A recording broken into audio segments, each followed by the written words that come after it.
Jelang pendistribusian logistik pemilu, Polres Oku mempersiapkan personil dengan memberikan alat perlengkapan ke personil yang bertugas. Polres Ogan Komering Ulu membagikan alat perlengkapan kepada anggotanya dalam rangka persiapan pengamanan pengiriman logistik pemilihan umum yang akan dilaksanakan dalam beberapa waktu mendatang. Kapolres Oku AKBP Imam Zamroni dalam keterangannya menyebutkan bahwa perlengkapan yang dibagikan termasuk tas, pakaian, kaos kaki, serta makanan tambahan untuk bermalam mulai dari tanggal 12 hingga 15 Februari mendatang. Dirinya juga menegaskan kesiapan pihaknya dalam melaksanakan tugas pengamanan tersebut guna memastikan proses pengiriman logistik pemilu berjalan lancar dan aman. Pengamanan logistik pemilu yang dijadwalkan pada tanggal 11 Februari nanti.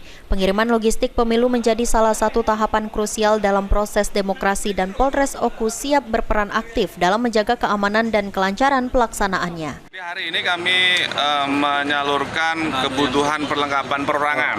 Jadi ada tas untuk menaruh kelengkapan diri, baik pakaian untuk bermalam mulai tanggal 12 sampai dengan tanggal 15 di masing-masing tempat pengamanan. Juga kami mendistribusikan bahan makanan tambahan dalam berupa makanan siap saji atau siap makan.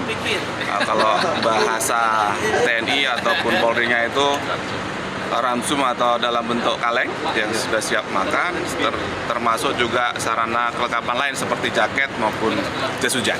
Sehingga kami sudah diskusikan untuk kelengkapan perorangan personil pengamanan untuk Polri, insya Allah siap untuk melaksanakan tugas pengamanan pemilu ini. Ari Pranika, PAL TV.